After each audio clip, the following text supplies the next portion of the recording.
जब मैं बजट पढ़ रहा था तो ना आपके लिए ना किसी सूबा के लिए वफाकी हुकूमत ने सैलाब के मुताबिक, सैलाब मुतासरीन के मुताबिक जो फंड्स रखने चाहिए थे वो मौजूद नहीं है।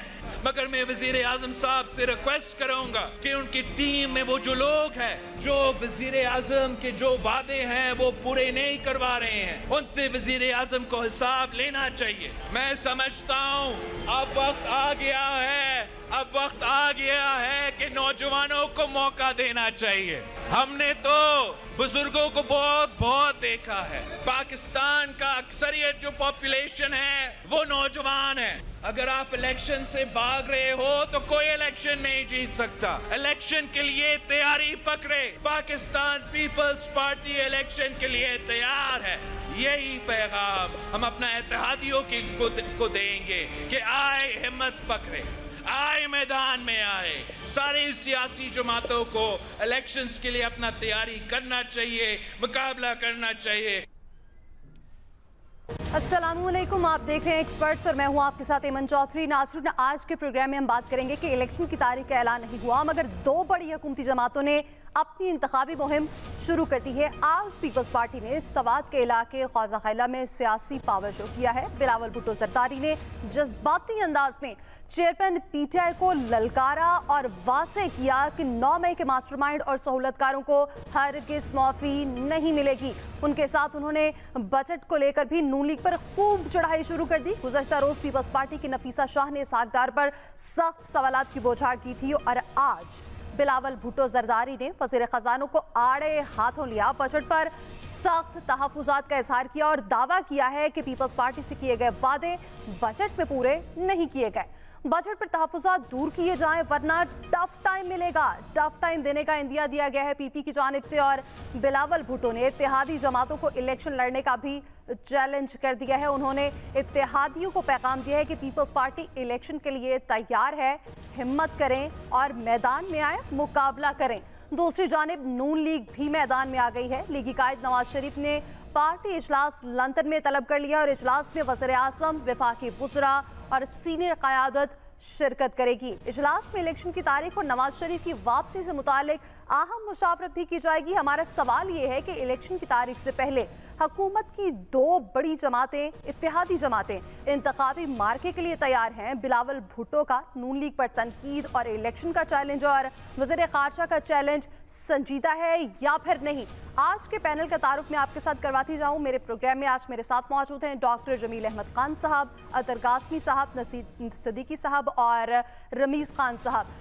सवाल मेरा आपसे अतर कासमी साहब, आपको क्या लगता है बजट के बाद हुकूमत की दो बड़ी जमातों पीपल्स पार्टी और नून लीग की इंतखाबी मुहिम शुरू हो गई है और पीपल्स पार्टी ने बजट को लेकर नून लीग पर चढ़ाई भी शुरू कर दी है, तहफ़्फ़ुज़ात का इजहार किया गया है, कहा गया है कि जो वादे किए गए थे वो पूरे नहीं किए गए। आपको क्या लगता है कि बिलावल भुट्टो का जो इंतखाबात में आने का चैलेंज है क्या ये संजीदा है?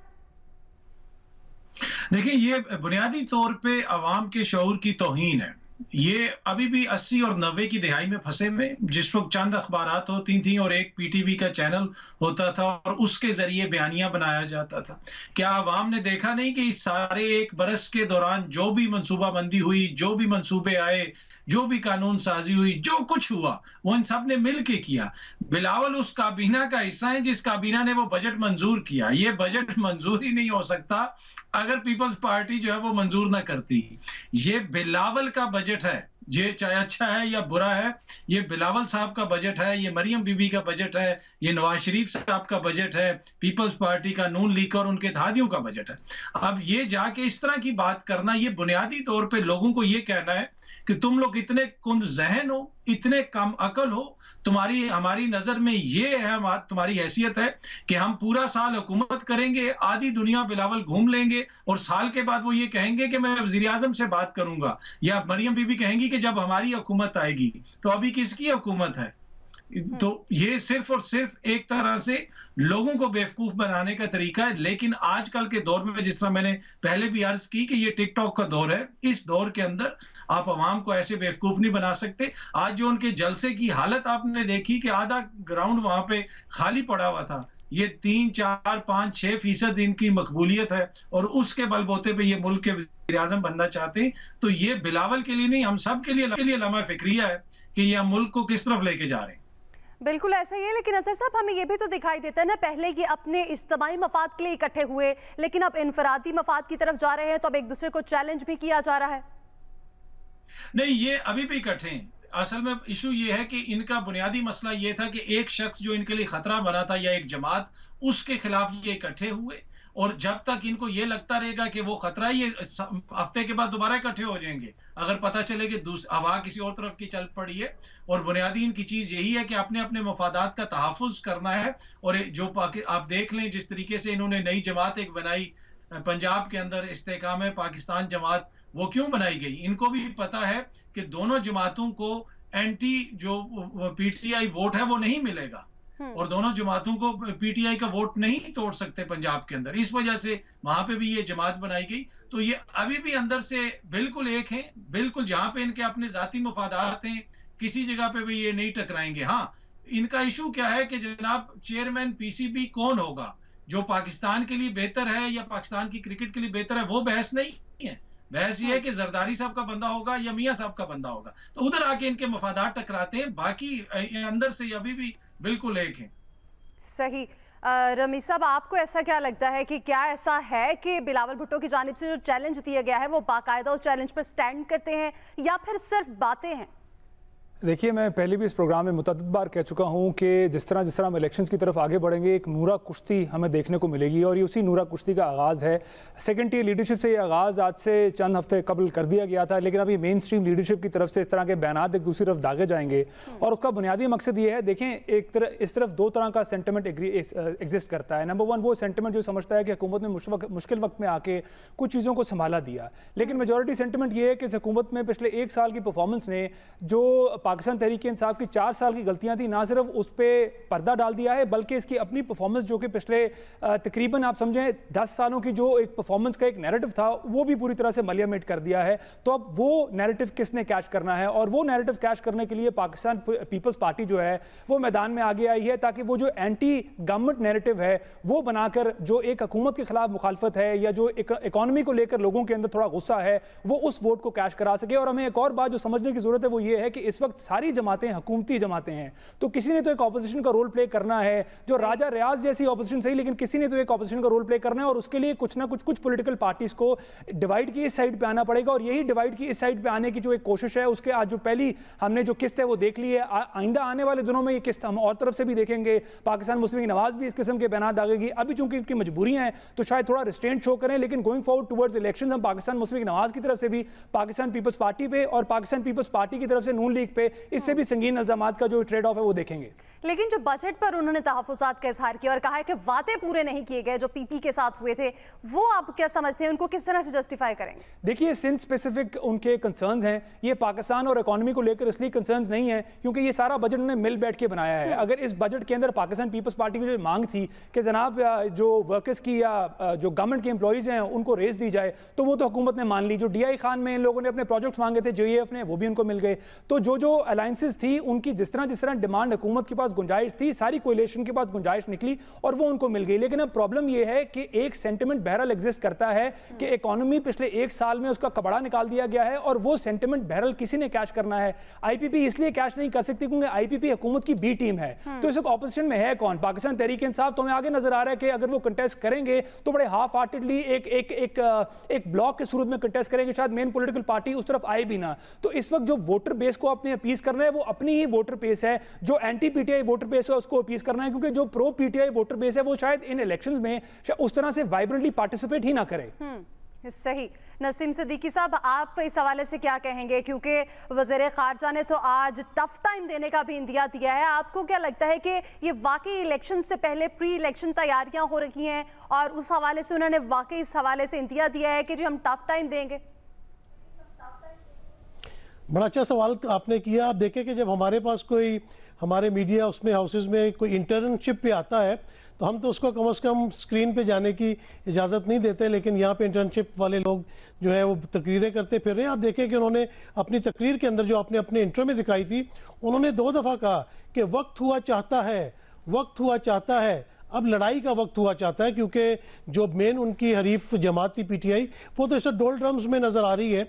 तो उनका ये कहना, पहले शहबाज शरीफ जब कराची गए तो उन्होंने कहा आप गाइड करें हमें, कराची के लिए जो है आप बहुत काम कर सकते हैं, मैं तो आपका बड़ा शिदाई हूँ। अब वो उनसे शिकायतें कर रहे हैं, और जिस तरह मेरे बाकी साथियों ने भी कहा कि जब बजट पेश हुआ है तो बजट में इनके पास कहने को क्या है, ये झूठ पर झूठ बोलते चले जा रहे हैं। आज भी एक बड़ी खबर गर्म है कि चाइना से 1 अरब डॉलर्स जो है वो मिल गए, कोई नहीं मिला, वो रीशेड्यूल हुआ है, जो इनके पास पहले से था वही पड़ा हुआ है, उन्होंने कुछ नहीं दिया। इन्होंने ये भी कहा कि वो स्टेट बैंक में पहुंच चुका है, वो तो पहले से स्टेट बैंक में था।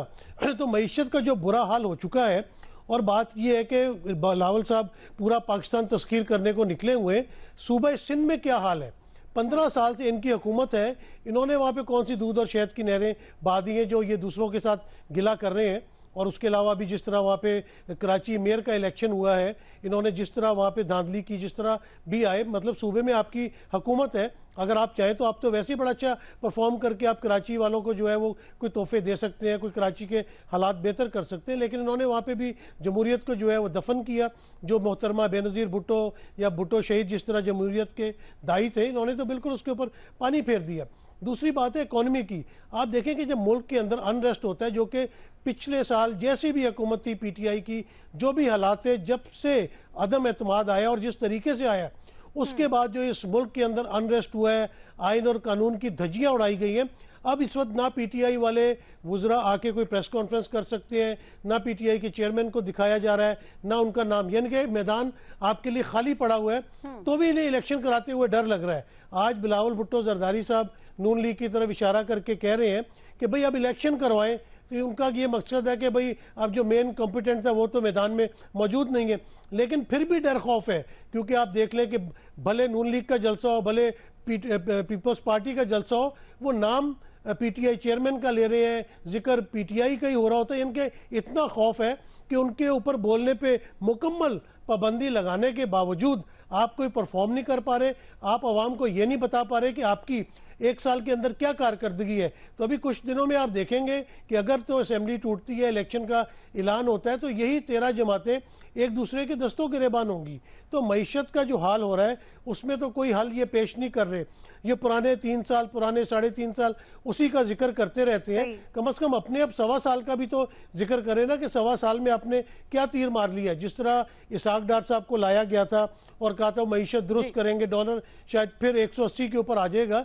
ना डॉलर काबू में आ रहा है, ना पाउंड काबू में आ रहा है। और जो गरीब आदमी है वो इस वक्त सबसे ज्यादा पिस रहा है, क्योंकि गरीब आदमी को ये जो फिगर फजिंग होती है, बजट में आप जीडीपी का जिक्र करते हैं, आप कर्जों का जिक्र करते हैं, उसको उससे कोई गर्ज नहीं है।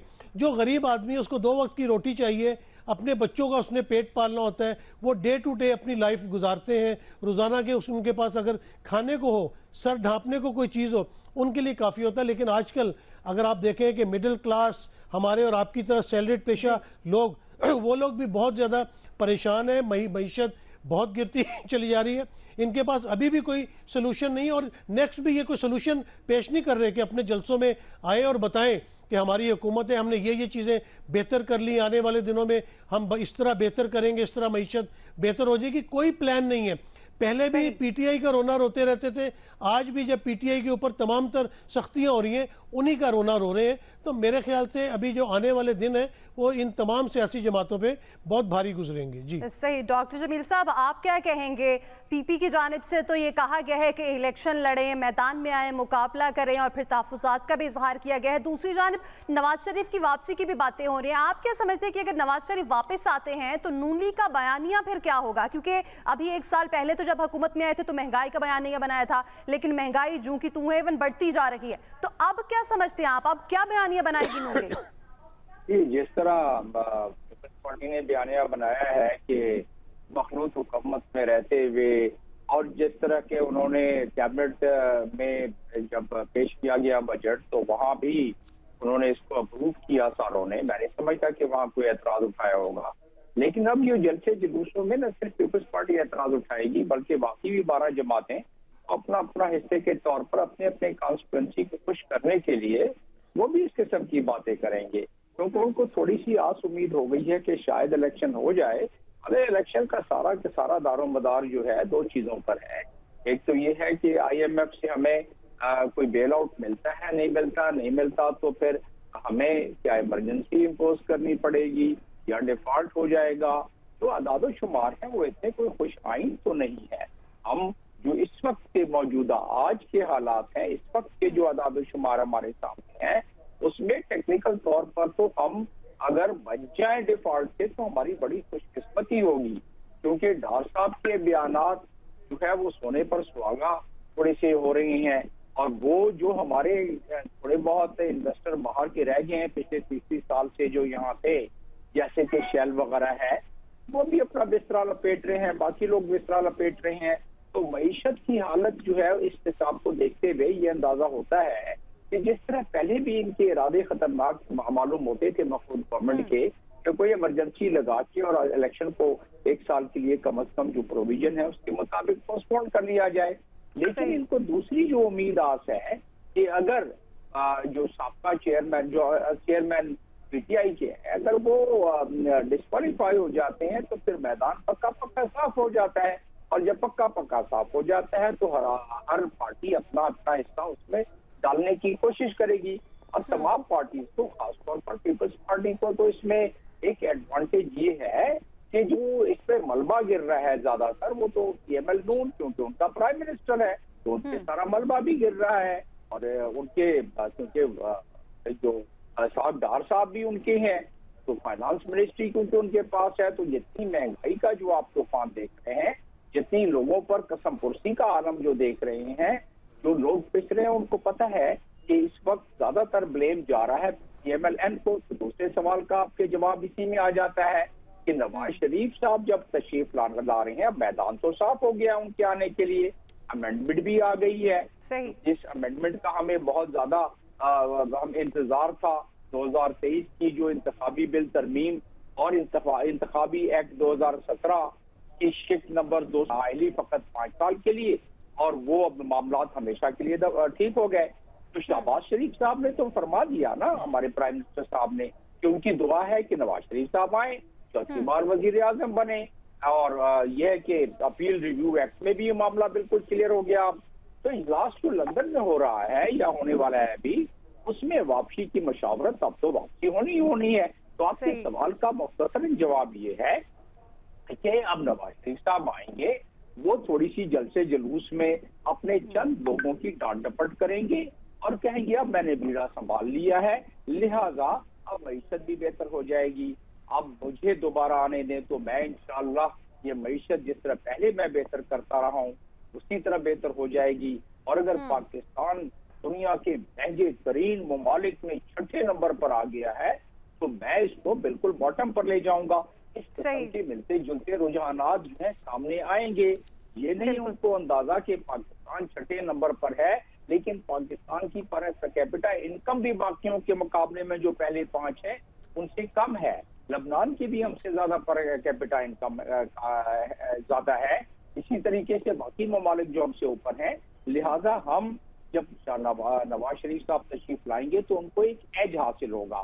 पहले तो ये कि थोड़ा सा ग्राउंड वर्क किया हुआ है मरियम नवाज साहिबा ने, दूसरा ये कि जब वो आएंगे मैदान में आके वो फौरन वो कहेंगे। लेकिन असल आखिरी बात ये है कि जो असल में जो आवाम पिस रही है, ना किसी से सवाल कर सकती है, ना किसी से जवाब दे सकती है, और उन पर मुसीबतों का अंबार, महंगाई। बिल्कुल डॉक्टर साहब, ऐसा ही है, महंगाई की चक्की में तो आवाम पिस रहे हैं, मजबूर तो आवाम है जिनका कोई पुरसाने हाल नहीं है। अतर कासमी साहब, आपको क्या लगता है नवाज शरीफ वापस आ रहे हैं? क्योंकि जावेद लतीफ की जानिब से तो ये भी कहा गया है कि रेड कारपेट पे उनका इस्तकबाल होना चाहिए। आपको लगता है कि वापस आ रहे हैं? और अगर आ रहे हैं तो फिर क्या बयानिया होगा?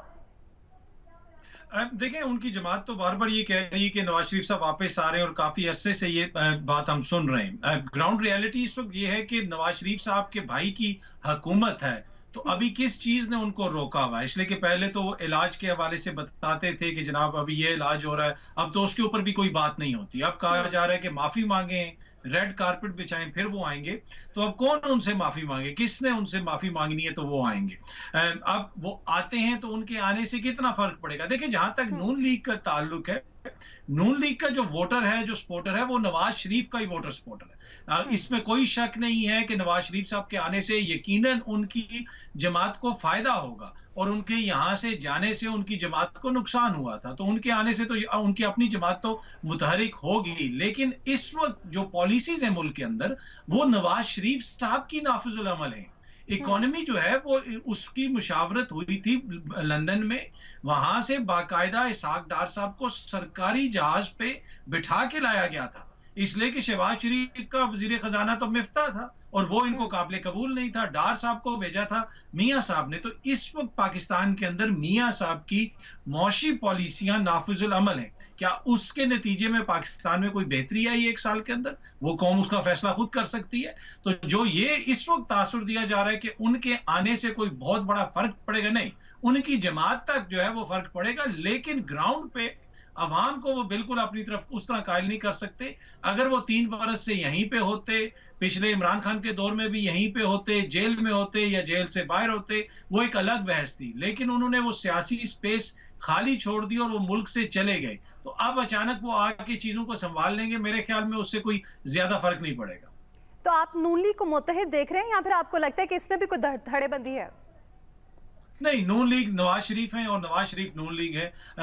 कोई और अगर नून लीग के अंदर धड़ा बनाएगा भी तो उसकी कोई हैसियत नहीं है। जो नून लीग का वोटर है वो मियां साहब के पीछे अभी भी खड़ा है और वो मियां साहब को ही वोट देंगे। जैसे कि अभी आपने कहा कि प्राइम मिनिस्टर साहब का तो जो वजीर खजाना था वो मिफ्ता इस्माइल थे, लेकिन कल उनकी जानिब से आड़े हाथों भी लिया गया है जिन्होंने मौजूदा वजीर खजाना पर तनकीद की है।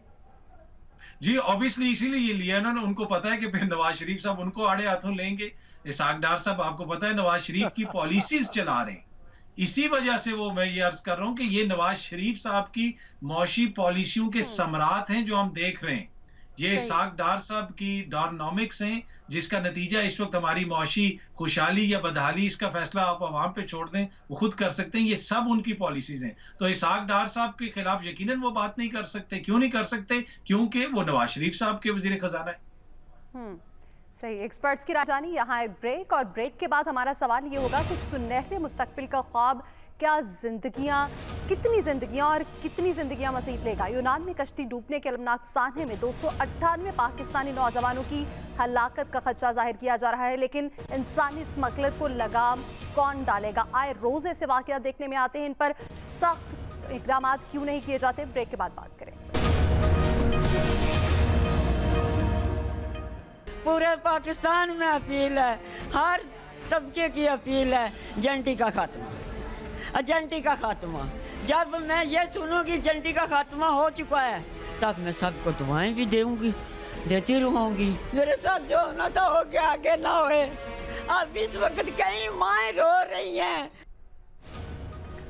मुल्क में महंगाई हदों को छूने लगी है नाज़रीन। पाकिस्तान दुनिया में छठा और एशिया का पहला महंगा तरीन मुल्क बन चुका है और महंगाई मजमूई तौर पर 38% पहुंच चुकी है। मुआशी तबाही और बढ़ती महंगाई से गैर यकीनी की सूरत हाल है। हर शख्स परेशान है और रोजगार के मौके हैं कि सुकड़ते ही जा रहे हैं।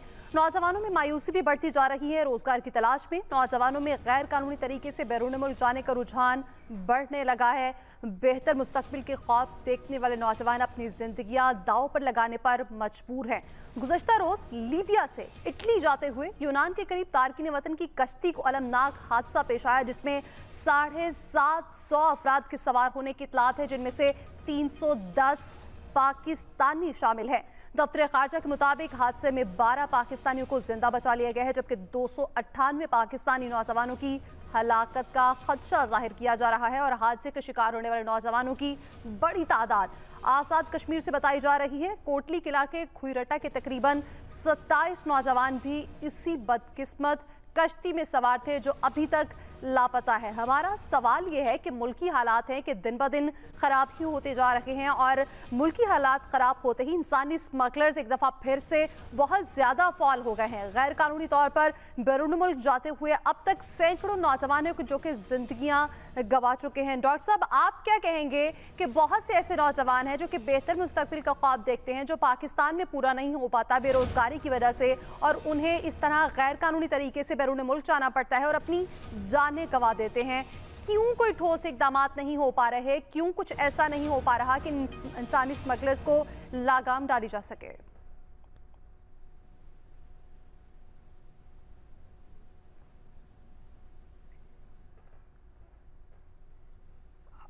डॉक्टर साहब की आई गेस ऑडियो में कुछ टेक्निकल मसाइल हैं और मैं इस हवाले से बात करूंगी। नसीम साहब आपसे, आप क्या कहते हैं इस हवाले से? आपको क्या लगता है क्यों कोई ठोस इकदाम नहीं हो पा रहे कि आखिर इतने नौजवान अपनी कीमती जानें गंवा बैठते हैं?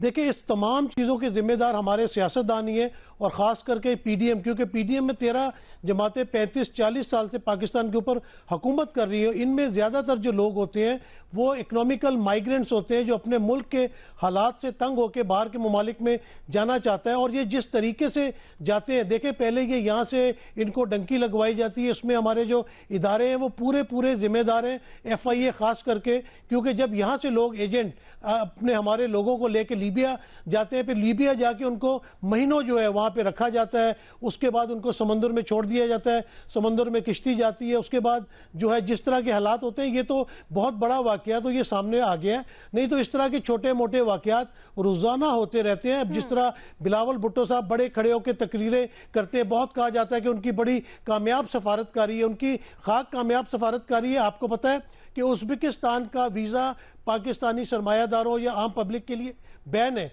पहले आपकी उज़्बेक एयर यहाँ से जाती थी, 2 घंटे का सफ़र था, अब आपको वाया दुबई जाना पड़ता है और 6 घंटे लगते हैं, उसमें आपके पैसे भी ज़्यादा लगते हैं। दूसरा, आप ये मामला देख लें कि आपको लीबिया में आपके लोगों को भेजा जा रहा है, वहाँ से वो डंकी लगा के अगले मुल्कों में जाने की कोशिश करते, तो इसमें तो सरासर हुकूमत जो है वो जिम्मेदार है। इन लोगों के तो कुत्तों के बिस्कुट फ्रांस से आते हैं, पीने का पानी फ्रांस से आता है। हमारे जो जवान हैं पाक फौज के, वो सरहदों के ऊपर इस मुल्क को बचाने के लिए, इस कौम की खातिर अपनी जानों का नजराना पेश कर रहे हैं। दूसरी तरफ हमारी जो नौजवान नस्ल है, जिनके वोट लेने के लिए तो हमारी जो पार्टियां हैं वो बड़ी आगे आगे बढ़ती हैं। आज बिल्कुल ऐसे ही वोट लेने के लिए तो सब आगे आते हैं, लेकिन अवामी मसाइल पर तवज्जो कौन देगा, उन्हें हल कौन करेगा? डॉक्टर साहब, आपको क्या लगता है कि क्यों इस तरफ तवज्जो नहीं दी जा रही? क्योंकि इंसानी स्मगलिंग एक बहुत बड़ा मसला है, इस पर क्यों कोई ठोस इकदाम नहीं हो पा रहे? नहीं, ये तो इसमें तो कोई दो राय हो नहीं सकती कि जो हमारे इदारे इस मकसद के लिए कायम है कि जो एजेंट्स और ह्यूमन स्मगलर्स हैं, उनकी पूरी एक चेन है। कोई यहाँ से लीबिया तक ऐसे नहीं पहुँचते हैं, वो एक पूरी चेन है, मुख्तलिफ ममालिक से होते हुए वहाँ तक पहुँचते हैं। और जो ये एजेंट हैं, इनका ये लोगों के माल मवेशी घर बिकवा कर उनसे पैसे लेते हैं। और इन नौजवानों ने मिलत को ये पता है कि ये जब जाएंगे तो समुंदर की लहरों की जद में भी आ सकते हैं, क्योंकि हर दूसरे दिन कोई ना कोई कश्ती डूब रही है और ये पता भी है। लेकिन उसके बावजूद अगर वो अपनी जान को हथेली पे लेकर, आप अंदाजा करें कि एक इतनी बड़ी तादाद 298 लोग समुंदर में की लहरों में चले जाएं, पाकिस्तानी मेरे मुल्क के नौजवानों ने मिलत, और सिर्फ उसमें से 12 बचे हों, वो उसकी रुदाद सुना रहे हों, तो इससे बड़ा अलमिया किसी मुल्क के लिए। पाकिस्तानी पासपोर्ट दुनिया के सबसे नीचे, यानी तकरीबन दुनिया के जो 10 नीचे वाले ममालिक हैं उसमें आता है। पाकिस्तानी की जो पर कैपिटा इनकम के लिहाज से देखा जाए तो गुर्बत, आपने पहले सेगमेंट में इसको देख लिया, फ्रस्ट्रेशन की इंतहा। सिर्फ 2022 के दिसंबर तक तकरीबन 9 लाख मेरे इस मुल्क के नौजवानों ने मिलत इधर से मुल्क छोड़कर चले गए, और उसमें से ये भी हैं जो कि समुद्र की लहरों के जद में आ जाते हैं ये जानते हुए। और आपने देखा कि आपने जब अभी एक डॉक्यूमेंट्री अपनी दिखलाई, उसमें कैसी आहो फगा उनकी माएँ कर रही हैं और कह रही हैं कि इन एजेंटों से हमारी जान छुड़ाएं। देखिए, जो तो जाते हैं हमारे हवाई और जो लीगल रास्तों से, उसमें भी प्रोटेक्टेड डिपार्टमेंट और दूसरी एजेंसियां इन्वॉल्व हो जाती हैं। बिल्कुल ऐसे डॉक्टर साहब, लेकिन जो गरीब अफोर्ड नहीं कर सकता, जिसके इतने वसाइल नहीं है, वो फिर यही रास्ते इख्तियार करते हैं। काज़मी साहब, आप क्या कहेंगे? आपको नहीं लगता कि हमारे मुल्क का एक कीमती सरमाया है ये नौजवान, जो कि बेरोजगारी की वजह से इस तरफ इन इकदाम के तहत बाहर जाने की कोशिश करते हैं, ऐसे इकदाम उठाते हैं जो कि उनकी ही जान ले बैठते हैं? देखिए, किसी भी रियासत में जो सबसे कीमती चीज होती है और सबसे इंपॉर्टेंट चीज होती है वो शहरी होता है। ये बुनियादी जो है ना असूल है। किसी भी आप महज़ब माशरे में चले जाएं, सबसे ज्यादा इंपॉर्टेंस अगर किसी को दी जाती है तो वो शहरी को दी जाती है। क्या पाकिस्तान के अंदर 75, मैं कोई 1 साल की बात नहीं कर रहा, 75 साल आप उठा के देख लें, क्या शहरी को वो अहमियत दी गई है? यहाँ पे हर चीज बड़ी इंपॉर्टेंट है, यहाँ पे ये भी इंपॉर्टेंट है, जमहूरियत भी इंपॉर्टेंट है, वो भी इंपॉर्टेंट है, लेकिन यहाँ पे शहरी को कभी अहमियत नहीं दी गई। तो जिन ममालिक में शहरी अपने ही मुल्क में होते हुए सेकंड क्लास सिटीजन हो, अपने मुल्क के अंदर होते हुए उसको आइन के अंदर दर्ज उसके जो हकूक हैं वो ना उसको दिए जाएं, फिर उन ममालिक में ये क्वेश्चन करना कि शहरी क्यों मुल्क छोड़ के जा रहे हैं, ये सवाल तो हमें अपने आप से करना चाहिए, उनसे नहीं करना चाहिए कि भाई आप क्यों छोड़ के जा रही। जहां तक ये ताल्लुक है, जिस तरीके से जाते हैं, देखें ये बड़ा अनफॉर्चुनेट है, इतनी बड़े पैमाने पे इस दफा भी हलाकतें हुई और पहले भी होती रहती हैं। और ये जो नेटवर्क्स हैं एजेंट्स के, ये पाकिस्तान के अंदर ऑपरेट करते हैं। यहाँ पे ऐसे ऐसे जिले भी हैं जिनका पता है कि जनाब इस जिले में ये ज्यादा हैं इस तरह के एजेंट, वहां से वो लोगों को लेके जाते हैं। तो इसके ऊपर हुकूमत ने अब तक क्या किया? मैं कोई इस एक हुकूमत की बात नहीं कर रहा हूं, जिस तरह मैंने अर्ज किया कि ये अरसा दराज से ये सिलसिला चल रहा है। इसको रोकने में हमें हमारे इदारे बिल्कुल नाकाम नजर आते हैं, और ओवरऑल जो सिचुएशन है वो उसमें फिर आपकी जो इकोनॉमी है, अगर आपका मुल्क दुनिया के महंगे तरीन ममालिक में उसका शुमार होगा,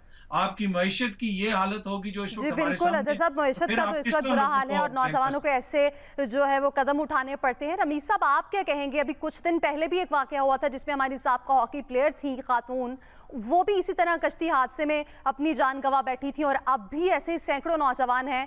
क्यों इस हवाले से नहीं सोचा जाता, इकदाम नहीं किए जाते?